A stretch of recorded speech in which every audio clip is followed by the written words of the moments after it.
यतो यतः समीहसे ततो नो अभयं कुरु शन्नहं कुरु प्रजाभ्यो अभयं नः पशुभ्यः।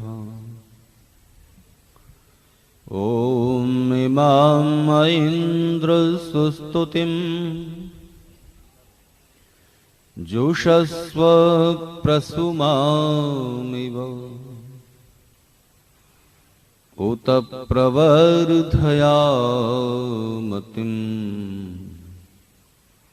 उत प्रवर्धयामतिम्। यस्य कारुण्यलेशेन सर्वं सर्वत्र सिद्ध्यते संकल्पितं हृदाभीष्टं तं वन्दे जगदीश्वरम् तं वन्दे जगदीश्वरम्।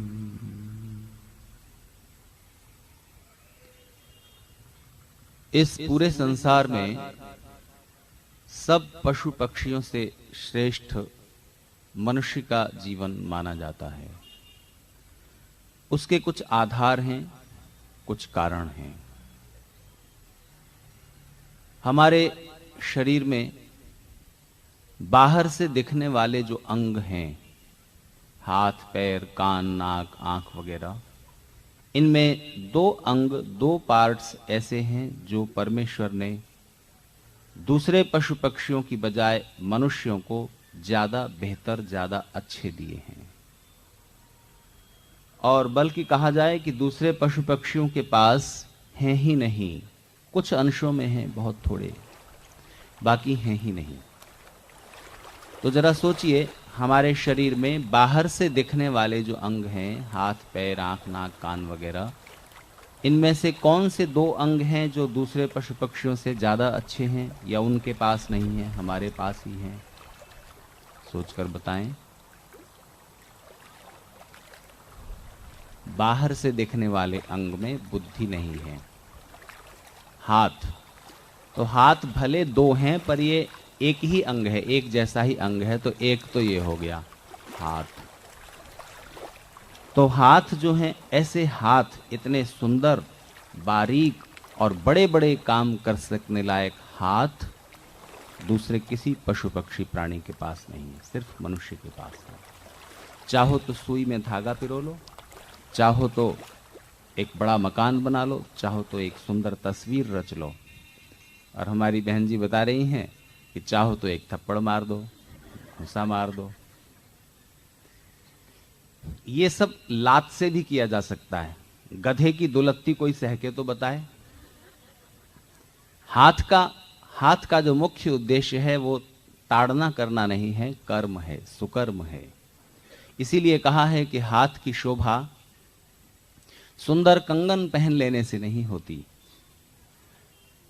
हाथ की शोभा शुभ कर्म से होती है, सुकर्म से होती है। तो दूसरा जो अंग है जो बाहर से दिखता है, हमारे किन्हीं मित्र ने पीछे से बोला, मैं उम्मीद करता था कि महिलाएं जल्दी से जवाब देंगी क्योंकि उनके पास वो ज्यादा तेज है। समझ गए आप? जुबान, वाणी। किसी ने कहा कि जो भाषा बच्चे को जन्म से मिलती है उसे मातृभाषा क्यों कहते हैं? पिता भी तो बोलता है, पितृभाषा क्यों नहीं कहते, मातृभाषा क्यों है? तो मातृभाषा कहने के दो रीजन हैं।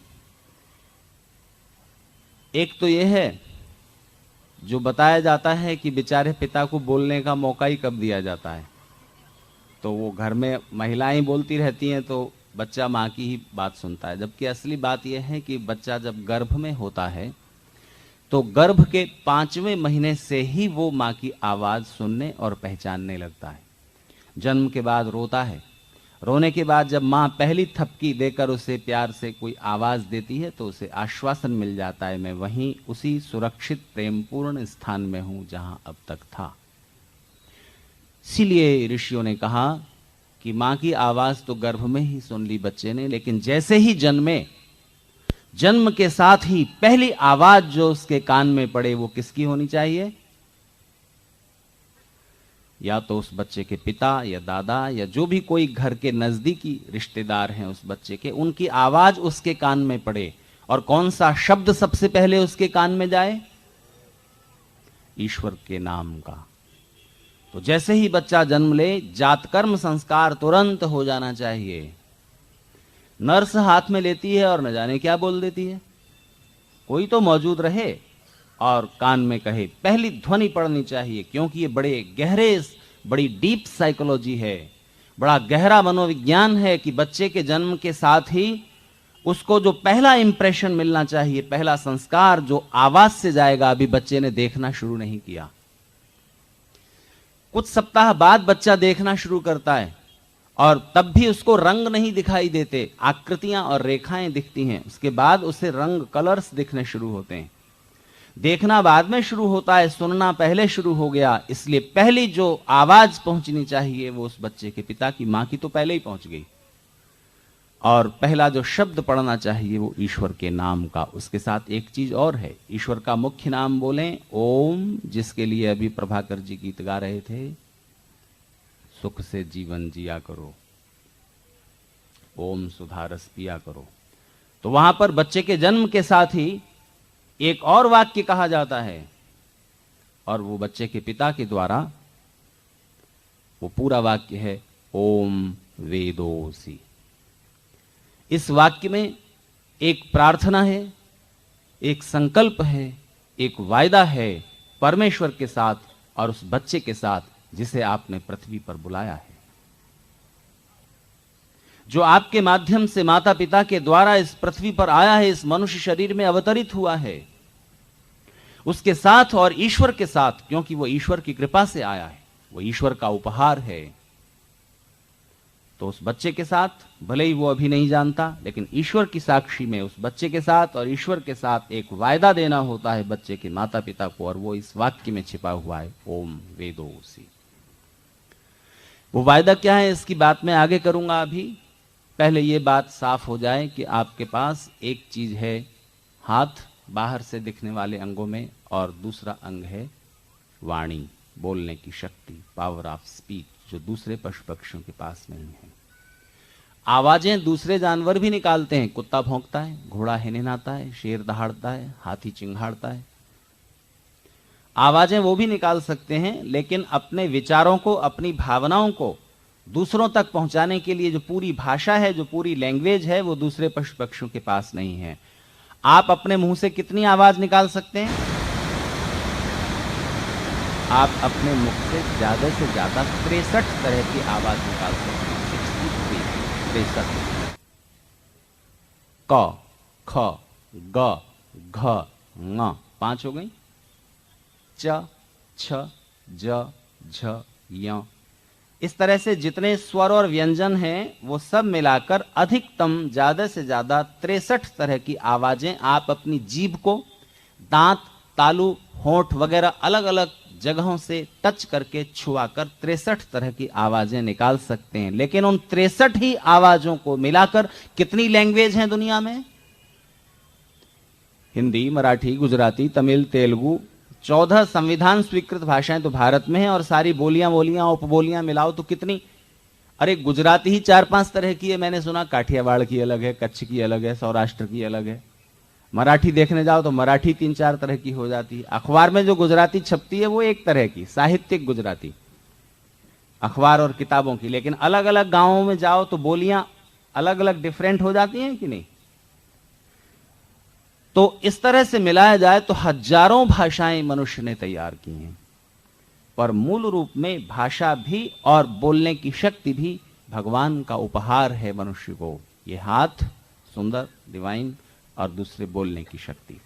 तो बाहर से दिखने वाले जो पार्ट्स हैं बॉडी के, शरीर के, उनमें से 2 ये दिव्य सुंदर अंग आपके पास हैं, 2 दूसरे पशु पक्षियों के पास नहीं। और आपके शरीर के अंदर जो अंग हैं, अंदर के जो पार्ट्स हैं, हार्ट है, फेफड़े हैं, लंग्स, लिवर, किडनी, ये सब जो अंदरूनी पार्ट्स हैं, इनमें कौन सा सबसे ज्यादा अच्छा है? वो भी दो हैं। वो कौन से दो अंग ज्यादा अच्छे हैं जो दूसरे पशु पक्षियों के पास बहुत कम हैं? बोलिए। है जी? बुद्धि एक हुआ, एक। दूसरा, हां, दूसरा है मन।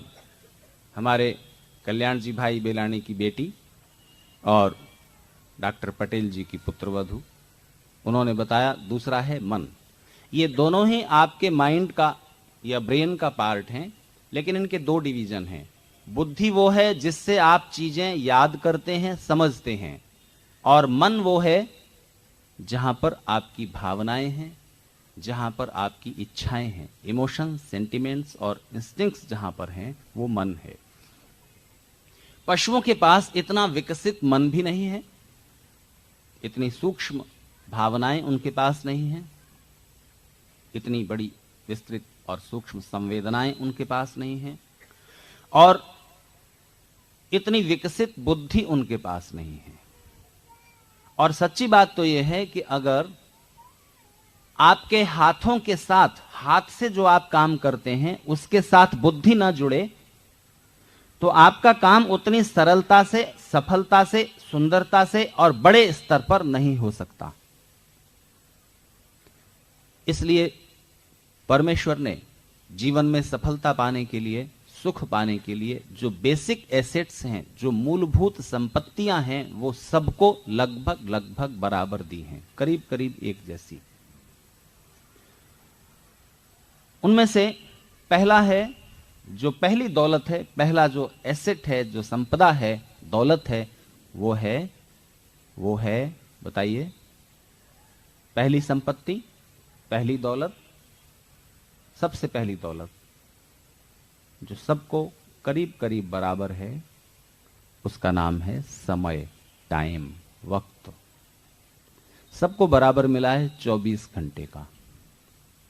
समय जब कर्म से जुड़ता है, परिश्रम से जुड़ता है, मेहनत से जुड़ता है, तब या तो विद्या में बदलता है, या धन दौलत में बदलता है, या शक्ति में बदलता है, अधिकार में बदलता है, सुख में बदलता है। अब यह आपकी इच्छा है कि उस समय को आप किस टाइप का पुरुषार्थ, किस तरह की मेहनत करेंगे, बुद्धि की, हाथ पैर की, बल की, शक्ति की, धन कमाने की। जिधर भी आप लगाएंगे उधर समय धन में, विद्या में, शक्ति में बदलेगा। समय को परिश्रम से जोड़ा तो समय आपके लिए भौतिक संपदाओं में बदलेगा। लेकिन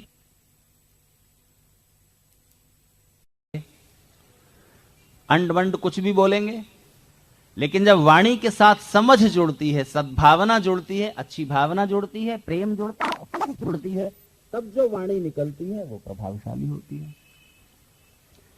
तो समय को परिश्रम के साथ जोड़ा और परिश्रम के साथ बुद्धि जोड़ी तो सफलता कम समय में ज्यादा सफलता हो गई। पर एक चीज और है, वो अगर सही न हो, एक चीज और है, वो अगर सही न हो तो कितना भी समय लगाना, कितनी भी मेहनत करना, कितनी भी बुद्धि खर्च कर लेना, सब मामला गड़बड़ हो जाएगा। कौन सी चीज है वो?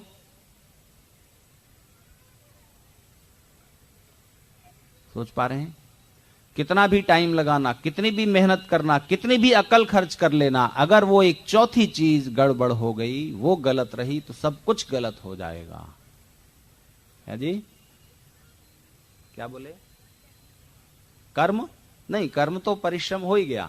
कितना भी कर्म करना, कितनी मेहनत करना, कितना भी वक्त लगाना, कितनी भी बुद्धि लगाना, वो एक जो चौथी महत्वपूर्ण चीज है, वो अगर ठीक नहीं हुई, सब गड़बड़ हो जाएगा। है जी? अच्छा, अभी बताता हूं। अच्छा, जहां हम बैठे हुए हैं भुज में, उससे इस साइड में कौन सा शहर है? है जी? नहीं, शहर बताइए कौन सा है?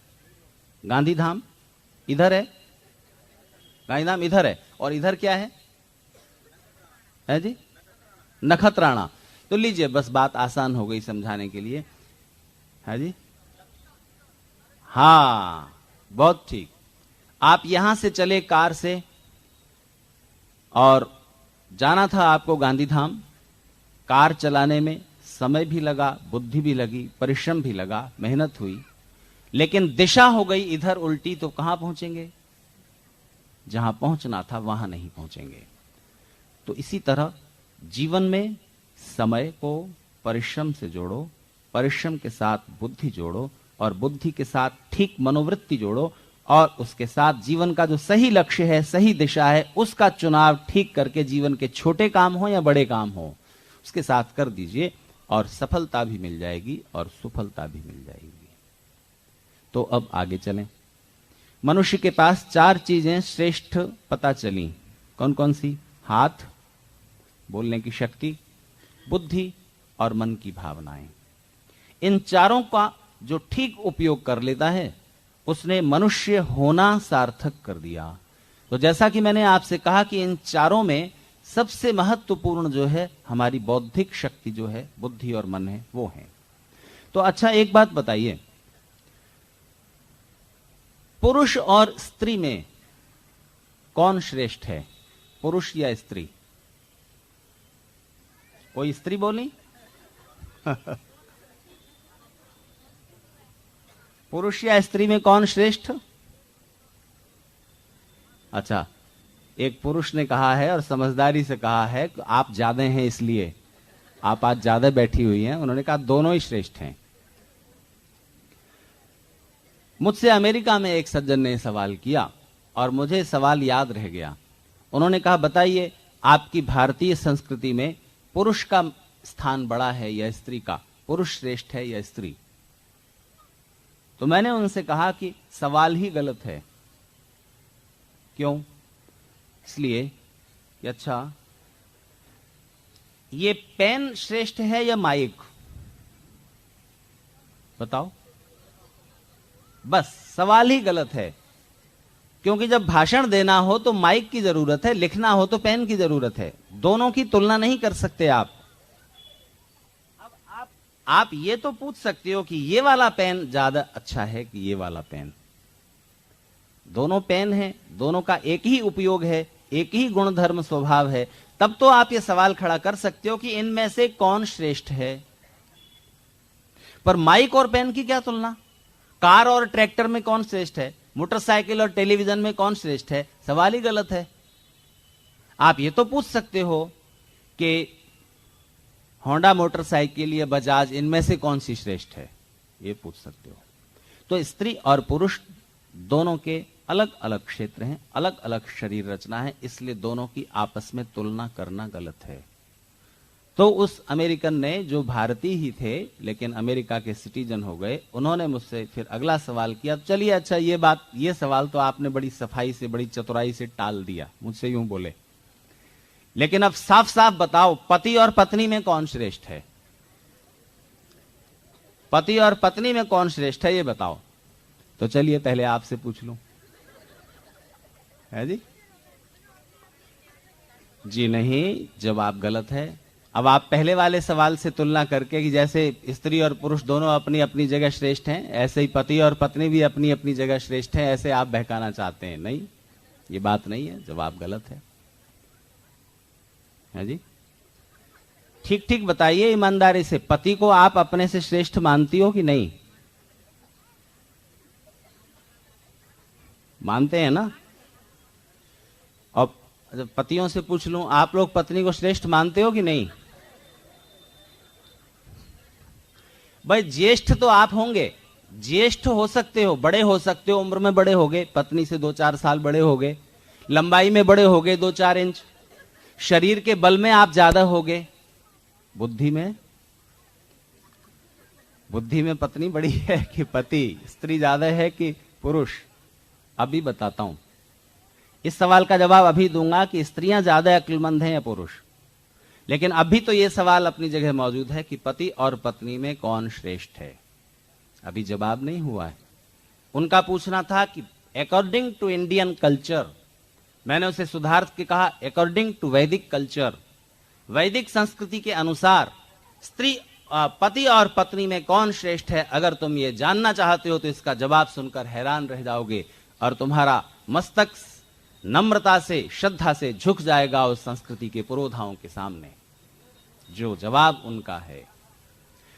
और वो जवाब आपको इसलिए नहीं सूझा कि विवाह संस्कार की जो विधि है उसको ठीक से समझने समझाने की चेष्टा नहीं होती। और उस समय जो शादी के वक्त पत्नी जो पति से प्रतिज्ञा करती है, पति जो पत्नी से प्रतिज्ञा करता है, दोनों आपस में मिलकर भगवान के सामने जो प्रतिज्ञा करते हैं वो प्रतिज्ञा ईमानदारी से नहीं होती या समझाई नहीं जाती हिंदी या गुजराती में, उस भाषा में जो कि आप जानते हैं। विवाह संस्कार की पति और पत्नी के द्वारा की जाने वाली जो सबसे पहली प्रतिज्ञाएं वो आपको बताऊं, उससे पहले मैं आपसे पूछ लूं कि जब आपकी शादी हुई थी उस समय आपने जो जो प्रतिज्ञाएं की उनमें से कोई याद है कि भूल गए? भूल गए? अच्छा अच्छा, ओहो तब भी याद है आपको। बहुत अच्छा, बहुत अच्छा। ये एक प्रतिज्ञा है, लेकिन कम से कम 10-15 प्रतिज्ञाएं, संकल्प, वायदे वहां किए जाते हैं।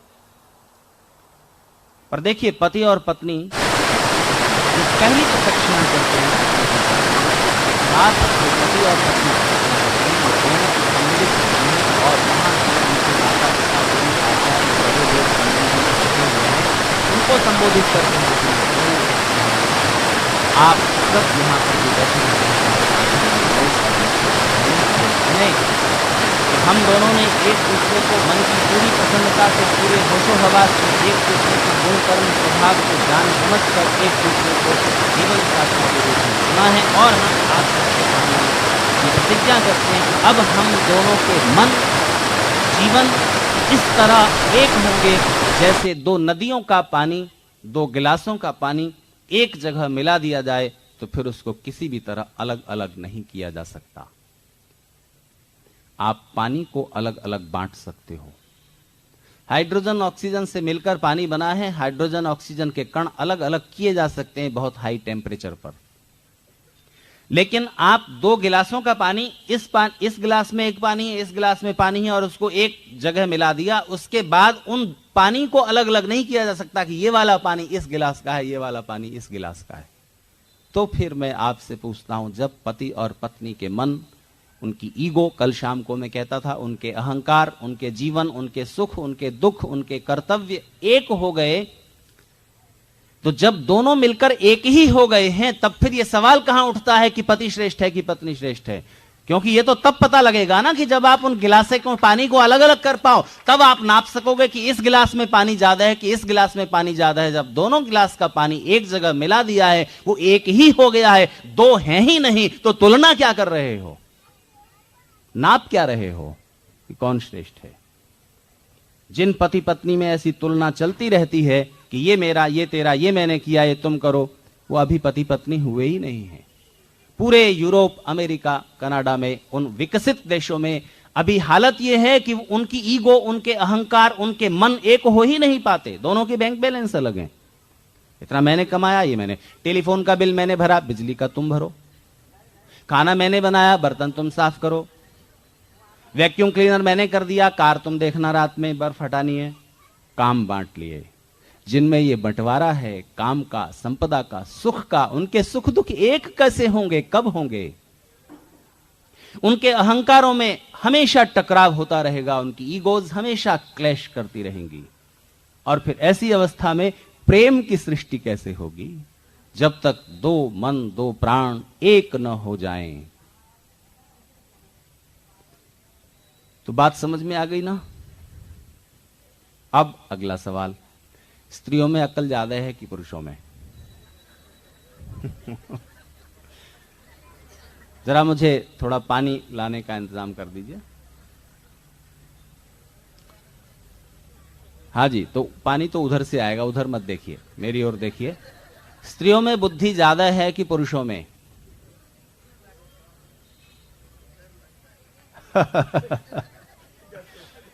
अच्छा लीजिए, तो मैं निर्भयता से जवाब दे देता हूं।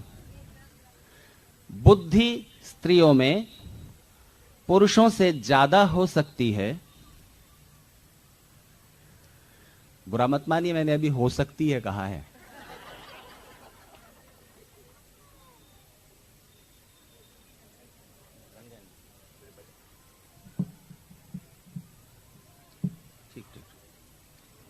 बुद्धि स्त्रियों में ज्यादा हो सकती है पर होती कम है।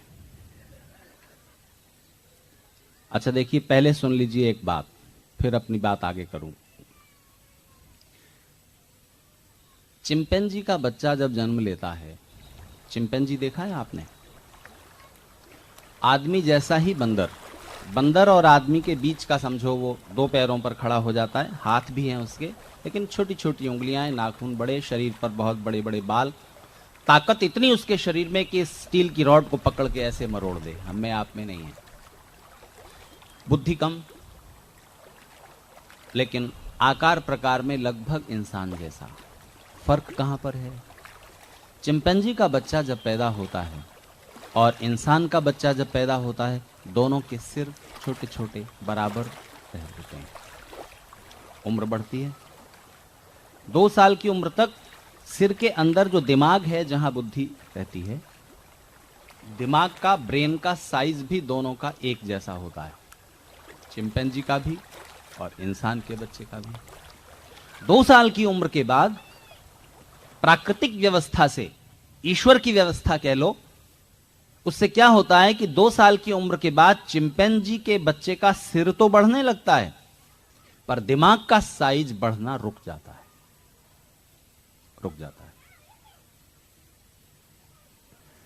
फिर उसके बाद 8-10 साल की उम्र तक मनुष्य के बच्चे का सिर भी बढ़ता है और दिमाग का साइज भी बढ़ता है, और उसके बाद मनुष्य के बच्चे के भी दिमाग का साइज बढ़ना रुक जाता है। सिर कुछ दिन तक और बढ़ता है। पुरुषों का सिर थोड़ा बड़ा हो जाता है, स्त्रियों का थोड़ा छोटा रह जाता है। डरने की जरूरत नहीं, दिमाग का साइज बराबर रहता है। लेकिन अगर उस बढ़े हुए साइज के दिमाग में, मनुष्य के बढ़े हुए साइज के दिमाग में अगर बाहर से ज्ञान के, नॉलेज के कुछ विचार, कुछ कण न डाले जाएं, तो इंसान का बच्चा भी चिंपैंजी ही रह जाएगा, चाहे पुरुष हो या स्त्री। इसलिए जरूरी है, इतना काफी नहीं है कि परमेश्वर ने आपको विकसित मस्तिष्क, विकसित दिमाग दे दिया, इतने से ही आप मनुष्य और बुद्धिमान हो जाएंगे, नहीं। इसलिए यह सवाल भी गलत है कि स्त्रियां ज्यादा बुद्धिमान होती हैं या पुरुष ज्यादा बुद्धिमान होते हैं। जिसने बुद्धि को ज्यादा विकसित कर लिया, चाहे वो पुरुष हो या स्त्री, जिसने पढ़ने लिखने समझने की चेष्टा की है, चाहे वो पुरुष हो या स्त्री, वो बुद्धिमान हो जाएगा, वो ज्ञानवान हो जाएगा। तो हमेशा बुद्धि और ज्ञान आपको प्राप्त करने पड़ेंगे, कोशिश से लेने पड़ेंगे, ऐसे ही नहीं हो जाएंगे। इसलिए ध्यान रखो, मनुष्य का जो सबसे बड़ा सौभाग्य है, मनुष्य का जो सबसे बड़ा सौभाग्य है, वो क्या है? बुद्धि, समझ, सोचने की शक्ति, विचार करने की शक्ति। इसलिए मनुष्य कौन है? जो 2 पैरों पर खड़ा है, जिसका ऐसा साइज है, ऐसी शक्ल सूरत है, दूसरे पशु पक्षियों से भिन्न वो मनुष्य है? नहीं। वो 2 पैरों पर चलता हुआ जानवर हो सकता है।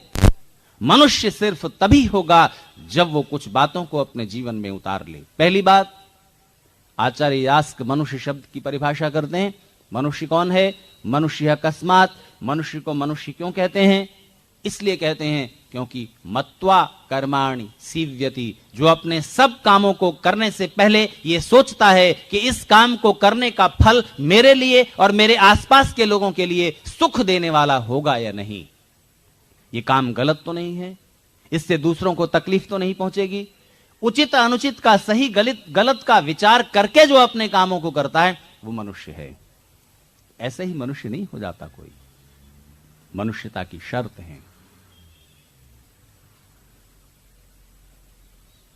तो मनुष्य होने के लिए बुद्धि और ज्ञान की प्राप्ति, और उसके बाद बुद्धि और ज्ञान पाकर कितना भी बुद्धिमान हो, कितना भी ज्ञानवान हो कोई, लेकिन कर्म करते हुए अगर अपने ज्ञान को, अपनी नॉलेज को कर्म से नहीं जोड़ता तो बेकार है। कितनी भी अच्छी किताबें हों, उन किताबों में कितना भी ज्ञान भरा हुआ हो, अगर वो इंप्लीमेंट नहीं हो रहा है, अगर वो व्यवहार में नहीं आ रहा है, अगर आचरण में नहीं उतारा जा रहा है, तो व्यर्थ है। बड़ी से बड़ी फिलॉसफी, बड़ी से बड़ी थियरीज, बड़े से बड़े सिद्धांत बिल्कुल बेकार होते हैं अगर वो प्रयोग में नहीं लाए जा सकते। अगर प्रयोग में नहीं लाए जा सकते, अगर प्रैक्टिकल नहीं किए जा सकते तो बेकार है ना। कितना भी किताबों में लिख दो कि हाइड्रोजन और नाइट्रोजन मिलकर पानी बनता है, अरे बनाकर देखो, नहीं बनेगा, नहीं बनेगा, नहीं बनेगा, इसलिए थियरी गलत है और बेकार है। और कितना भी लिखा हुआ हो किताबों में हाइड्रोजन ऑक्सीजन मिलाकर पानी बनता है, लेकिन बनाने की कोशिश कभी करते नहीं, तो भी यह सिद्धांत बेकार है, सिर्फ किताबों में लिखा हुआ।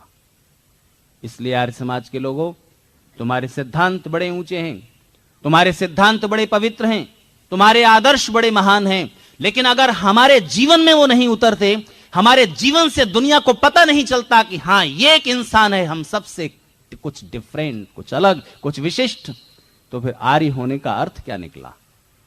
प्रमाण देना होता है, जिंदगी से, जीवन से प्रमाणित करना होता है। तो सिद्धांत जब व्यवहार में उतरते हैं तब उपयोगी होते हैं। तो ज्ञान और कर्म दोनों एक दूसरे से जुड़ी हुई चीजें हैं। अगर कर्म ज्ञान के बिना होगा तो सफल नहीं होगा, बेकार चला जाएगा, और ज्ञान अगर कर्म से नहीं जुड़ेगा तो ज्ञान भी बेकार रह जाएगा, कोई फल नहीं देगा। इसलिए ज्ञान और कर्म दोनों को जोड़ना पड़ता है। तो ज्ञान, बुद्धि, समझ प्राप्त करने पड़ते हैं, विकसित करने पड़ते हैं, ऐसे ही नहीं हो जाते। नहीं तो चिंपैंजी का बच्चा कम विकसित दिमाग का है, मनुष्य का बच्चा ज्यादा विकसित दिमाग रखता है। अगर उसे पढ़ाया ना जाए, सिखाया ना जाए, समझाया ना जाए, तो बिल्कुल वो भी बढ़े हुए दिमाग के साथ चिंपैंजी जैसा रह जाएगा। बस यहां पर मैं आपको कहना चाहता हूं कि अभी स्त्रियां पुरुषों से ज्यादा बुद्धिमती हो पा रही हैं, क्योंकि रेशियो बताते हैं पिछले 4-5 साल के, पूरे भारत के, पूरे हिंदुस्तान के स्कूल के जो प्रोविंशियल बोर्ड रहता है, गुजरात का बोर्ड, महाराष्ट्र का बोर्ड, यूपी का बोर्ड या सीबीएसई का बोर्ड, उस बोर्ड की जो 10th और 12th की, 10वीं और 12वीं की जो परीक्षा है, उसके रिजल्ट देखो पिछले 5 साल के। और जो ग्रेजुएशन है, बीकॉम, बीएससी, बीए वगैरह, उसके रिजल्ट देखो, कॉलेज के और यूनिवर्सिटी के रिजल्ट देखो, तो आप हैरान रह जाओगे, लड़कियां आगे हैं लड़कों से। वो ज्यादा संख्या में पास हो रही हैं, ज्यादा परसेंटेज ला रही हैं, ज्यादा मार्क्स ला रही हैं। और ये तब जबकि लड़कियों को एक मिडिल क्लास परिवार तक और हायर मिडिल क्लास परिवार तक लड़कियों को पढ़ने के अलावा, स्कूल कॉलेज जाने के अलावा, घर में भी अपनी मां का हाथ घर के कामों में बटाना पड़ता है। जबकि बेटों को आप आजाद छोड़ देते हो, जाओ बेटा पढ़ो, ट्यूशन पर जा रहे हैं, कोचिंग के लिए जा रहे हैं, और नदारद होकर के उस कोचिंग ट्यूशन से खेल रहे हैं, जाकर के क्रिकेट या कुछ कर रहे हैं, आवारागर्दी। यहां से फर्क शुरू हो जाता है। लेकिन एक समय था, अभी मैं देश भर के स्कूल कॉलेज में भाषण देने का मौका पाता हूं। जहां भी मुझे लड़कियों के बीच भाषण देने जाना होता है तो मैं उनसे पूछता हूं एक सवाल, बताओ क्या कभी तुम्हारे मन में ये इच्छा जगती है कि लड़की न होकर लड़का हुए होते तो ज्यादा अच्छा था? आपसे पूछ लूं, आपको क्या लगता है? स्त्री होने की बजाय पुरुष हुए होते तो ज्यादा अच्छा था, ऐसा आपके मन में ख्याल आता है? इच्छा जगती है? नहीं होती?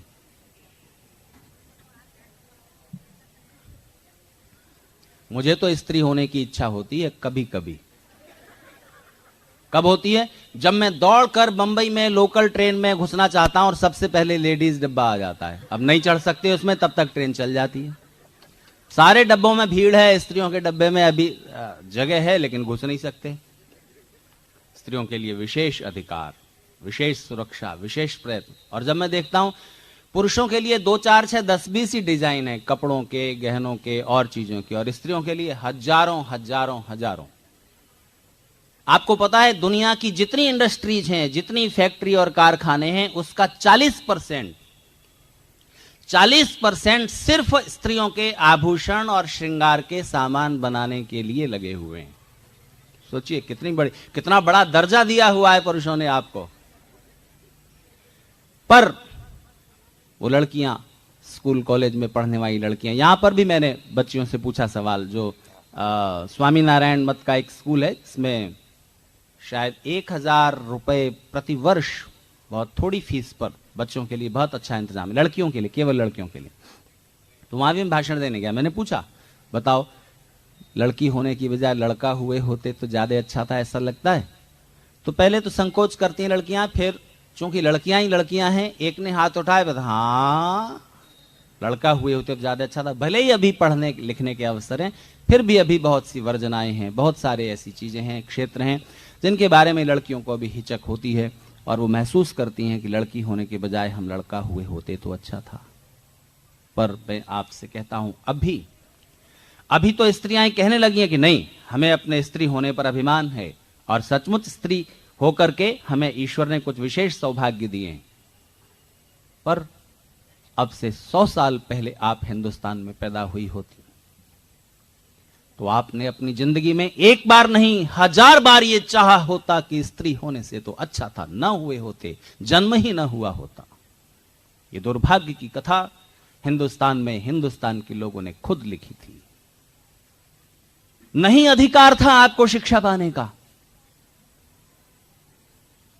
नहीं अधिकार था यज्ञोपवीत का, नहीं अधिकार था यज्ञ में आहुति देने का, नहीं अधिकार था गायत्री जपने का। पति मर जाए तो जिंदा चिता में चला दिया जाए,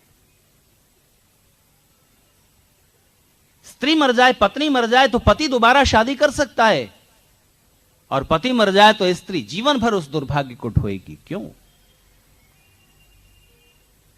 12 साल का बच्चा बांध दिया गया है वृक्ष के साथ, चिता में आग उसे देनी है, उसकी मां को जिंदा जलाया जा रहा है। पिता का देहांत तो हो चुका है और मां की छाया भी उसके हाथ से छीनने को तैयार है ये अभागा देश। धर्म के नाम पर चला दो चिंदा चिता में। वो स्त्री आग की लपटों से जलते हुए शरीर की जलन से बचने के लिए चिता से भागती है, लंबे लंबे बांसों से उसको धकेल दिया जाता है चिता की तरफ। यह धर्म का पालन हो रहा है, यह धर्म शास्त्रों की आज्ञा है, जिंदा चिता में जला दिया जाए। लानत है ऐसे धर्म ग्रंथों पर, डुबो दो समुद्र के अंदर उनको। वो धर्म ग्रंथ थे। मैं आपसे कहता हूं आंखें खोलकर अगर पढ़ा होता धर्म ग्रंथों को उन लोगों ने, तो समझ में आता कि किसी धर्म ग्रंथ में ऐसा नहीं लिखा है, और जहां लिखा है वो धर्म ग्रंथों में मिलावट है, दुष्टों ने मिलाई है। नहीं तो दो विरुद्ध बातें एक साथ एक ही किताब में कैसे लिखी हो सकती हैं? इसलिए मैं आपसे कहता हूं अगर आप आज कुछ बुद्धि और मन का ज्ञान का विकास कर पा रही हैं तो इसका पूरा क्रेडिट, पूरा श्रेय इस धरती पर पैदा हुए, गुजरात की धरती पर पैदा हुए एक अद्भुत महामानव को है जिसका नाम ऋषि दयानंद था।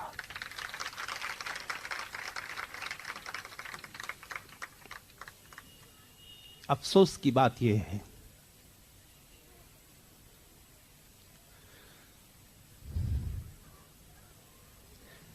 कि भारत के सब प्रांतों में उसको पहचानने वाले सबसे कम गुजरात में है।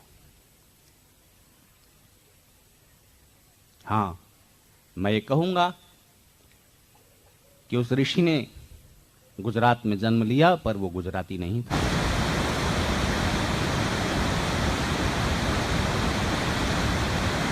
जो सबका हो गया वो एक प्रांत का है, वो पूरे विश्व का है, वो सन्यासी है। कभी भी सन्यासी को, महापुरुषों को, क्रांतिवीरों को, देश के लिए मर मिटने वालों को जाति और प्रांत के दायरों में मत जकड़ना। बताओ श्री कृष्ण गुजराती थे कि यूपी के थे?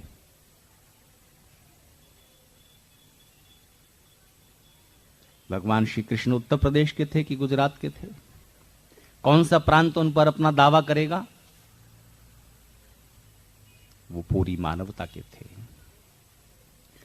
हिंदू माइथोलॉजी ने, पुराणों ने उनको अगर अवतार कहा है तो यूं ही नहीं कहा है। हिंदू का दुर्भाग्य है कि वो अपने धर्म ग्रंथों की कही हुई बातों को समझता नहीं। ऋषि दयानंद और आर्य समाज को स्त्रियों को पढ़ने का अधिकार दिलाने के लिए संघर्ष करते हुए 60 साल लगे, तब जाकर के हिंदू समाज ने इस बात को स्वीकार किया कि स्त्रियों को भी पढ़ने का अधिकार है। भुज में भूकंप आने से पहले किसी वार्षिकोत्सव पर मैं आया था और मैंने पूछा था आप लोगों से एक सवाल, बताओ सूरज की रोशनी किसके लिए है? बोलिए ना, किसके लिए है? नहीं, सबके लिए नहीं है। थोड़ा सा सुधार कर लीजिए। सूरज की रोशनी हर उस व्यक्ति के लिए है जिसके पास आंखें हैं। अगर सूरज की रोशनी न हो तो आंखें बेकार हैं, और आंखें न हो तो सूरज की रोशनी बेकार है। दोनों जुड़ती हैं तो दुनिया दिखती है। तो सूरज की रोशनी किसके लिए है? आंख वाले के लिए। तो ज्ञान किसके लिए है? वेद का ज्ञान हो या और ईश्वर की प्रेरणाएं हो, ज्ञान किसके लिए है? जिसके पास बुद्धि है। ठीक है ना? तो फिर अगर किसी आंख रखते हुए व्यक्ति की कोई आंखें फोड़ दे तो यह पाप है कि नहीं? बताओ, पाप है कि नहीं?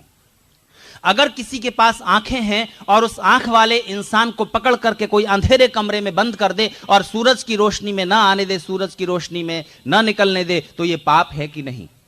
पाप है ना? तो ईश्वर ने पुरुषों को भी बुद्धि दी है, स्त्रियों को भी बुद्धि दी है। तो जिन लोगों ने स्त्रियों से शिक्षा पाने का अधिकार छीना वो पापी थे कि नहीं? और अगर किसी मानव समाज के आधे हिस्से स्त्री से पढ़ने लिखने का, विद्या पाने का, वेद पढ़ने का अधिकार छीन लिया जाएगा तो उस देश को पतित और गुलाम होना था कि नहीं? होना ही था। तुमने अपनी गुलामी के, अपने पतन के बीज खुद बोए।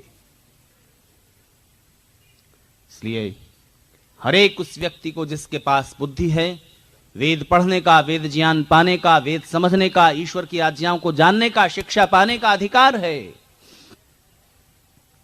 और जैसे ही शिक्षा पाने का अधिकार शुरू होता है, जैसे ही 8 या 12 अधिक से अधिक 12 साल की उम्र के बाद बेटे बेटियों को पढ़ने के लिए गुरुकुल में भेज दिया जाना चाहिए, भेज दिया जाता था। तब बच्चे लड़के लड़कों के गुरुकुल में, लड़कियां लड़कियों के गुरुकुल में, जहां स्त्रियां अध्यापिकाएं हैं, जहां पुरुष अध्यापक हैं, वहां भेज दिया जाता था। और जाते ही सबसे पहला काम होता था उनका यज्ञोपवीत संस्कार। 3 धागे तो जीवन का संदेश देंगे।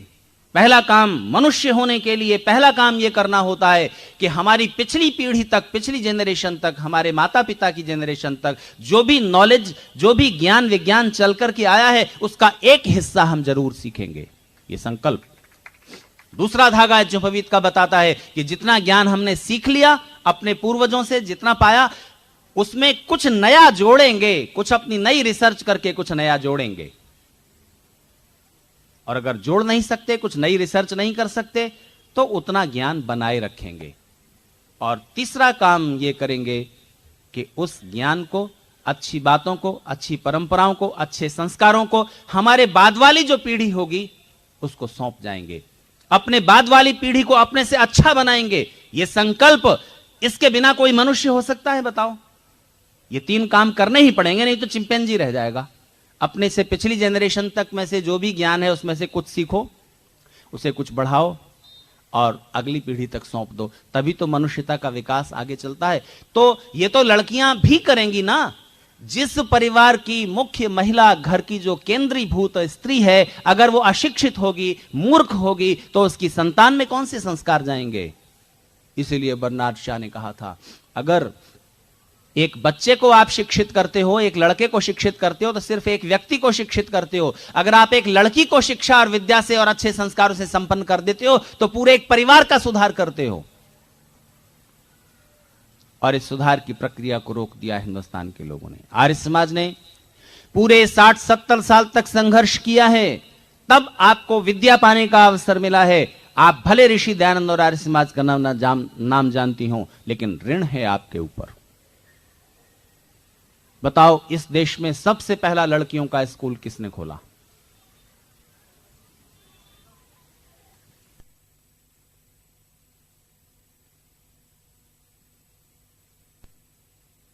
लड़कियों के लिए उन्होंने खोला जालंधर में। और उस समय तक हिंदू समाज में कोई पढ़ी लिखी स्त्री नहीं थी जिसको वहां टीचर रख पाते। कोई पढ़ने का अधिकारी नहीं था, पढ़ती नहीं थी। तो वो बंगाल से ईसाई स्त्रियों को लेकर के आए। और पूरे जालंधर शहर में और आसपास के गांव से,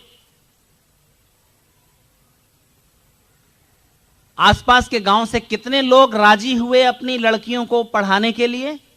क्योंकि मन में उन्हीं संस्कारों का अंधकार था ना। अरे लड़कियों को पढ़ने कैसे भेजें? सब कहेंगे अरे लड़कियों को पढ़ने भेज रहा है। केवल 8 लोग तैयार हुए, केवल 8। वो पहला स्कूल था जब पूरे जालंधर और आसपास के शहर से केवल 8 लोग तैयार हुए इस बात के लिए, जिनके दिमाग खुले थोड़ा, जिन्होंने सोचा कि हां बेटियों को भी पढ़ना चाहिए। इसलिए मैं कहता हूं कि आर्य समाज के आंदोलन का आज परिणाम है कि कोई हिंदू यह नहीं कह सकता कि वो आर्य समाजी नहीं है, भले ही उसने आर्य समाज का नाम ना सुना हो। लेकिन आज कुछ परसेंट हर हिंदू को आर्य समाजी होना पड़ा है। जी हां, यह आर्य समाज की क्रांति का परिणाम है, वैचारिक क्रांति का, सामाजिक क्रांति का, कि उसके साथ जुड़ना उनकी जरूरत बन गई। एक अच्छी बात, जब रोशनी फैलती है, भले ही आप सूरज को गाली दो, लेकिन उसकी रोशनी तो आप पर भी उतरेगी।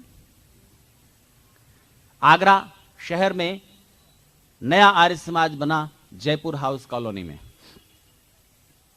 वहां पर उसका जो प्रथम वार्षिकोत्सव था, उस वार्षिकोत्सव में बोलने के लिए मैं गया तो हमारे गुरुकुल के एक स्नातक वहां पुरोहित थे। 1 साल हो गया था उनको वहां रहते हुए। तो जिस प्लाट में आर्य समाज बना, सड़क के दूसरी तरफ आर्य समाज के ठीक सामने जिन सज्जन का मकान था, जब आर्य समाज बनने लगा तो उन्होंने बहुत विरोध किया, यहां आर्य समाज नहीं बनेगा। बहुत रुकावटें डाली, कोर्ट तक गए, लेकिन आखिर को उनकी बात नहीं चली और आर्य समाज बन गया। फिर वो पुरोहित हमारे गुरुकुल के एमए करना था उनको आगरा यूनिवर्सिटी से, तो वो वहीं रहने लगे, अपना पढ़ने भी जाते थे कॉलेज और वहां आर्य समाज का काम भी देखते थे। तो उनके बेटे को संस्कृत पढ़नी थी। किनके बेटे को? जो सामने रहते थे, जिन्होंने आर्य समाज के बनने में रुकावट डाली। उनका नाम था, नाम नहीं बताता, सरनेम था मिस्टर खेड़ा। तो ये जो हमारे आर्य समाज के पुरोहित थे, रामपाल शास्त्री, इनका कैसे भी परिचय हो गया उनसे आते जाते, तो उन्होंने कहा कि हाँ मैं संस्कृत पढ़ा दूंगा। तो उनके बेटे को 10वीं क्लास में इन्होंने संस्कृत पढ़ाई। धीरे धीरे उनका परिचय बढ़ा और रामपाल शास्त्री उनको कहते थे कि आर्य समाज में आया कीजिए। कहते नहीं, आर्य समाज में तो मैं नहीं आ सकता। पता नहीं क्यों आर्य समाज से उन्हें क्या एलर्जी थी, आर्य समाज में नहीं आऊंगा। तो लीजिए, प्रथम वार्षिकोत्सव आया और मैं उसमें भाषण देने के लिए गया। प्रभाकर जी जैसे ही कोई अच्छे संगीतज्ञ वहां थे, मुझसे पहले उनके बढ़िया गीत होते थे, उसके बाद मेरा भाषण। तो वो श्रीमान खेड़ा बैठ जाते थे अपने घर के बाहर लान में कुर्सी डाल करके। रिटायर्ड आदमी, रिटायर हो गए थे। यह स्वैच्छिक रिटायरमेंट थोड़ा वक्त से पहले उन्होंने ले लिया था, बैंक से या LIC से। कुर्सी पर बैठ जाते थे और माइक लगा हुआ था, स्पीकर रहते थे।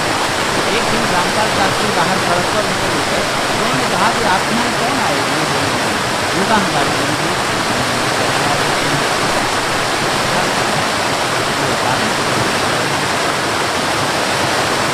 हमारे यहाँ रामपाल जी का आप आर्य समाज में आइए, आप उनको किसी दिन ले आइए। वो कब ले आए? अच्छा, कल सुबह नाश्ते कर। मैं नाश्ते पर पहुंच गया, मेरा परिचय उन्होंने कराया, औपचारिक बातें हुई। उसके बाद उन्होंने कहा आप बातें बहुत अच्छी कहते हैं। मैंने कहा हाँ जी, थोड़ी बहुत जो इधर उधर से पढ़ी हैं, सुनी हैं, कह लेता हूं। बोले आप इतनी अच्छी बातें कहते हैं, फिर भी आप आर्य समाजी क्यों हैं? आप इतनी अच्छी बातें कहते हैं, फिर भी आर्य समाजी क्यों हैं? मैंने कहा आर्य समाजी हूं इसलिए ये बातें कह पाता हूं। बोले नहीं, आर्य समाज तो सब लोगों की बुराई करता रहता है, सबका खंडन करता है, सबकी आलोचना करता है, सबकी गलतियां निकालता है। ये बात नहीं जंचती। तो मैं चुप रहा कि अभी क्या जवाब दूं, अभी नया नया ही तो परिचय है। तब तक उनकी बेटी 18-20 साल की हाथ में नाश्ते की ट्रे लिए हुए आई। तो उन्होंने परिचय कराया, ये मेरी बेटी है रीमा, इसका नाम है, BSc कर रही है। मैंने कहा अरे तब तो आप आर्य समाजी हैं ही, आप कैसे कहते हैं कि आप आर्य समाजी नहीं है? बोले नहीं, मैं तो बिल्कुल आर्य समाजी नहीं हूं और ना होऊंगा। मैंने कहा आप होना भले ही नहीं, पर आप ऑटोमेटिकली आर्य समाजी हो। अगर आप आर्य समाजी नहीं हो, अगर आप एकदम अपने को कट्टर हिंदू मानते हो, तो उठाओ पुराण का वो श्लोक, और वो ये कहता है कि अगर 13 साल की उम्र तक बेटी की शादी नहीं कर दी तो उसके माता पिता, दादा दादी पिछली 7 पीढ़ियां घोर रौरव नरक में जाएंगे। तैयारी कर लो नरक में जाने की, क्योंकि लड़की तो बीएससी में आ गई। जी हां, अगर आप ठोस हिंदू हैं तो आपको अपनी बेटी की शादी 13 साल की उम्र में कर देनी होती। अष्टवर्षा भवेत गौरी, श्लोक याद नहीं आता मुझे। सुनो, ऐसे अंधेरे के युग में आप जी रहे थे। विधवा हो जाए तो जिंदा चिता में जला दी जाए। 13 साल की उम्र में उसकी शादी करना 13 साल की उम्र से पहले पहले कंपलसरी है। कैसे अंधेरे का युग था। और वो शास्त्र नहीं है जिसमें ये बात कही गई है, बस एक श्लोक बना करके संस्कृत का घुसा दिया पुराणों के बीच। अरे आपको हिंदू धर्म ग्रंथ की ऊंचाई समझनी हो, अगर आपको हिंदुइज्म की गहराई समझनी हो, तो आपको वेद, उपनिषद और दर्शन ग्रंथों को देखना होगा, और वहां से टैली करना पड़ेगा बाद में जो ग्रंथ लिखे गए हैं उनको। वरना तो इतनी गड़बड़ बातें हैं, इतनी गलत और इतनी गंदी बातें हैं। शिव पुराण उठा करके पढ़ो, शिव जी के बारे में इतनी गंदी गंदी बातें मिलाई हैं दुष्टों ने। भागवत उठा करके देखो, भगवान श्री कृष्ण के चरित्र को इतना कलंकित कर दिया दुष्ट लोगों ने। उन्होंने नहीं जिन्होंने वो पुराण रचे थे, कुछ धूर्तों ने अपने स्वार्थों की वजह से उसमें श्लोक मिलाकर गढ़ करके मिलाए हैं। उस मिलावट को आर्य समाज ने साफ करने की कोशिश की है।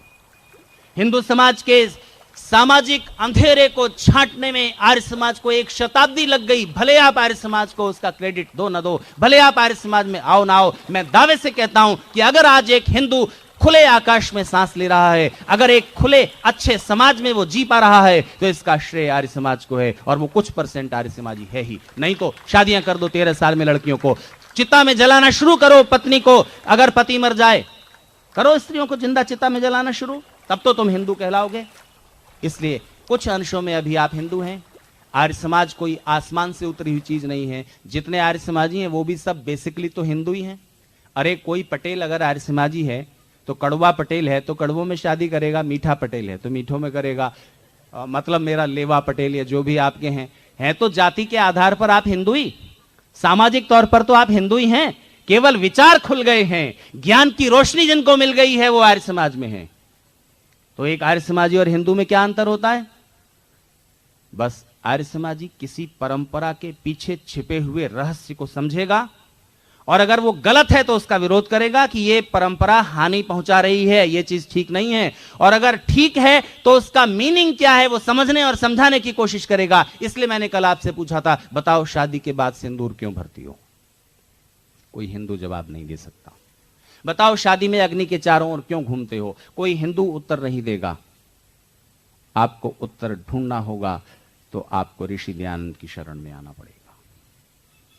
जब तक तर्क की, बुद्धि की आंखें नहीं खुलती, तब तक आप अंधी परंपराओं को ढोते चले जाओगे कंधों पर, और जीवन का कोई अर्थ नहीं निकलेगा। बताओ दीपावली क्यों मनाते हो?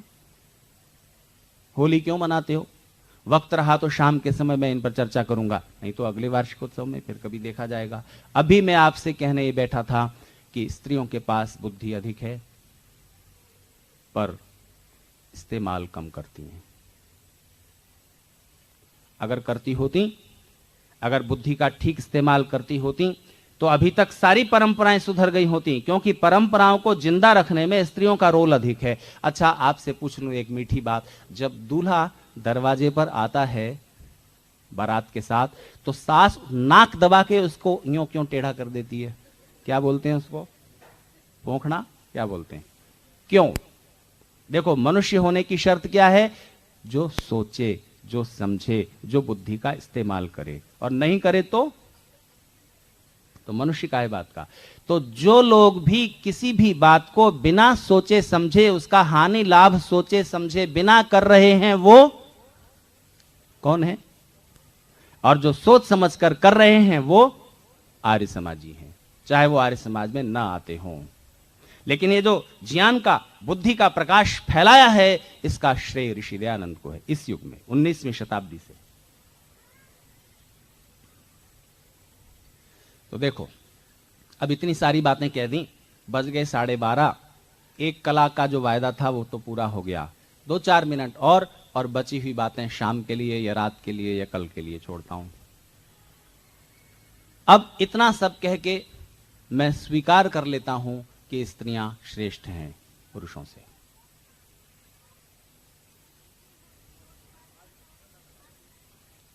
हाँ, बता देंगे, लेकिन कुछ शर्त लगाऊंगा फिर उसके साथ, है जी। तो देखिए, स्त्रियां श्रेष्ठ हैं कहां पर, किस स्तर पर? बहुत सारे मामलों में पुरुषों से श्रेष्ठ हैं। और इनकी श्रेष्ठता अगर थोड़ा सा और बुद्धि के साथ जुड़ जाए तो बात बहुत ज्यादा अनूठी हो सकती है। देखो, मंदिर में जाओ, मंदिर में जाओ, मस्जिद में जाओ, गिरजाघर में जाओ, गुरुद्वारे में जाओ, जहां भगवान की प्रार्थना हो रही है किसी भी तरह से वहां जाओ और पुरुषों के मन में झांक कर देखो क्या प्रार्थना कर रहे हैं, और स्त्रियों के मन में झांक कर देखो वो क्या प्रार्थना कर रही हैं। तो पुरुष अगर विवाहित है तो भी प्रार्थना कर रहा होगा, पहले किस बात के लिए? अपने लिए, अपनी धन दौलत को बढ़ाने के लिए, अपने कारोबार को बढ़ाने के लिए, अपने कैरियर को बढ़ाने के लिए, अपने लिए, अपने लिए, अपने लिए, अपने से प्रार्थना शुरू करेगा और अपने तक उसकी प्रार्थनाएं समाप्त हो जाएंगी। 100 में 90 पुरुषों की। और स्त्री को देखो, मंदिर में होगी, कहीं भी किसी भी प्रार्थना स्थल पर होगी, यज्ञ में बैठी होगी, प्रार्थना कर रही होगी। अगर वो विवाहित है, अगर वो विवाहित है तो उसके चिंतन में, उसके मन में पहले किसके लिए होगी प्रार्थना? पहले पति के लिए, फिर बच्चों के लिए, फिर सास ससुर के लिए, फिर अपने माता पिता जो मायके में छोड़ आई है, अपने भाई के लिए, देवर के लिए, जेठ के लिए, ननद के लिए, उसके बाद खुद के लिए। और केवल प्रार्थना में ही नहीं, अगर घर में सब लोग हैं और मेहमान भी आने वाले हैं, तब वो रोज घर में जो चीजें बनती हैं उसमें 2 और नई चीज बनाएगी। खाना रोज जैसा बनाती थी उससे कुछ और ज्यादा स्वाद बन सके ऐसी कोशिश करेगी। और अगर घर में कोई नहीं है, आज सब लोग बाहर गए हैं और वो अकेली हैं शाम को, तो अलमारी खोलेंगी, किचन की फ्रिज खोलेंगी, दोपहर का कुछ रखा है ना, एक कटोरी दाल, ठीक है, क्या करना कुछ और बना करके, वही ब्रेड खा लेते हैं, कुछ कर लेते हैं, नहीं, अपने लिए कुछ नहीं। अच्छा, पति बीमार पड़ जाए, ससुर बीमार पड़ जाए, जेठ बीमार पड़ जाए, तो ये दवाई इस समय खानी है? बिल्कुल, अभी लेनी है। खाई क्यों नहीं? ये नहीं, ये चीज नहीं खा सकते आप, डायबिटीज है, मिठाई नहीं मिलेगी, ये नहीं, वो नहीं। पूरा कंट्रोल रखेंगी, पूरा ध्यान रखेंगी समय पर दवा देने का। और खुद बीमार पड़ जाए तो 100 में 80 स्त्रियों के बारे में ये साइकोलॉजिस्ट लोगों का कहना है, पता चलेगा कि दवाई वहां मेज की ड्रार में पड़ी हुई है। दोपहर वाली अभी नहीं खाई, शाम वाली अभी नहीं खाई, 2 दिन से नहीं खाई, थोड़ा सा फायदा हुआ, अपने लिए लाभ, त्याग, समर्पण, सेवा, श्रद्धा, प्रेम, ये ज्यादा है। इन मामलों में आप श्रेष्ठ हैं। बस यही मैं कह रहा था, बुद्धि तो बराबर है, इस्तेमाल कम करती हैं। क्यों? क्योंकि भावनाएं बढ़ जाती हैं, प्रेम अधिक हो जाता है। तो पति ने जो कुछ झूठ मूठ बहाना बना दिया घर में देर से आने का, आप मान लेती हैं, है ना, ठीक है, प्रेम है ना। श्रद्धा के कारण जो भी धर्मगुरु जितना भी बकवास, पाखंड, अंधविश्वास, झूठी बातें जितनी फैला पाते हैं, सब स्त्रियों के भरोसे श्रद्धा अंधश्रद्धा में बदल जाती है। बस इस अतिरेक को, इस अति को, इस ज्यादती को, इस एक्सेस को लिमिट में रखो, बुद्धि और मन संतुलित रहें। मन की भावनाएं अच्छी हैं, लेकिन इन पर बुद्धि का नियंत्रण रहना चाहिए। तो जब आप बुद्धि का प्रयोग करेंगी तब ना बुद्धिमती होंगी। तो मैं तो आज हैरान रह गया। अब मैं बात खोल के कह ही दूं, हमारे आर्य समाज के जो उप प्रधान हैं, उन्होंने मुझे आज आकर के कहा भाषण देने से पहले, देखिए आचार्य जी, आज स्त्रियां ज्यादा हैं। मैंने कहा तो बड़ी अच्छी बात है। नहीं, आप जो भाषण देते हो थोड़ा ज्यादा ऊंचे लेवल का हो जाता है। आज स्त्रियां ज्यादा हैं, बुरा मत मानिएगा, आज स्त्रियां ज्यादा हैं तो लेवल थोड़ा नीचे कर लेना। शब्द कुछ और थे लेकिन अर्थ यही था। तो अच्छा, अब मुझे बताइए कि मैं शाम को या रात को कुछ कठिन बातें, समझने वाली बातें कहूं या ऐसे ही बस हल्के हल्के निपटा के चला जाऊं। तो मैंने ये पाया है और मैं उनसे सहमत हूं कि जैसे ही मैं कोई समझने वाली कोई कठिन बात जिसमें समझने में बुद्धि लगेगी शुरू करता हूं, वैसे आधी महिलाएं उधर देखने लगती हैं। कोई बच्चा जा रहा है या कोई आ गया, कुछ हो गया, उधर हो गया, तो ऐसा होता है जी। आज ज्यादा समझने वाली बात कही नहीं मैंने, आज तो स्त्रियों की महिमा गाई है और ऋषि दयानंद का जो ऋण है आप पर वो समझाया है। तो देखो, ऋषि दयानंद का ऋण स्त्रियों पर ज्यादा है कि नहीं, बोलो। तो फिर आपका एक कर्तव्य बनता है कि नहीं कि परिवार में, जिस परिवार में भी आप हो शादी के बाद, उसमें अच्छे विचारों की, अच्छे संस्कारों की रोशनी फैलाना आपका दायित्व बनता है कि नहीं। और अपने ही परिवार में नहीं, पड़ोस में भी, इधर वाले पड़ोस में भी, इधर वाले पड़ोस में भी, सामने भी, आपकी जितनी सहेलियां हैं उनमें भी।